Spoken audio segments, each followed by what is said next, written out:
Hi ಎಲ್ಲರಿಗೂ ನಮಸ್ಕಾರ. ನೀವು ನೋಡ್ತಾ ಇದ್ದೀರಾ ಅಪ್ಪು FC ಯೂಟ್ಯೂಬ್ ಚಾನಲ್.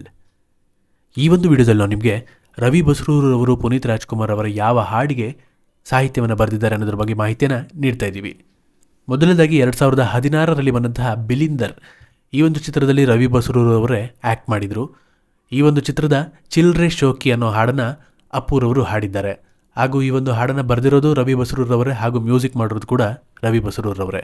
2017ರಲ್ಲಿ ಬಂದಂತಹ ಅಂಜನಿ ಪುತ್ರ ಚಿತ್ರದ ಗೀತ ಈ ಒಂದು ಹಾಡನ್ನು ರವಿ ಬಸ್ರೂರವರು ಬರೆದಿದ್ದು ವಿಜಯ್ ಪ್ರಕಾಶ್ ರವರು ಈ ಒಂದು ಹಾಡನ್ನು ಹಾಡಿದರು.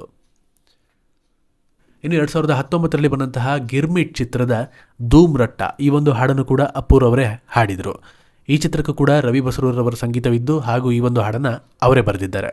ಈ ಒಂದು ವಿಡಿಯೋ ನಿಮ್ಗೆ ಇಷ್ಟ ಆಗಿದ್ರೆ ಲೈಕ್ ಮಾಡಿ ಹಾಗೂ ರವಿ ಬಸ್ರೂರವರು ಬರೆದಿರುವಂತಹ ಯಾವ ಹಾಡು ನಿಮ್ಗೆ ಇಷ್ಟ ಅಂತ ಕಮೆಂಟ್ ಮಾಡಿ. ಇದೇ ರೀತಿಯ ವಿಡಿಯೋಗಳಿಗಾಗಿ ನಮ್ಮ ಅಪ್ಪು FC ಯೂಟ್ಯೂಬ್ ಚಾನಲ್ನ ತಪ್ಪದೇ ಸಬ್ಸ್ಕ್ರೈಬ್ ಮಾಡಿ.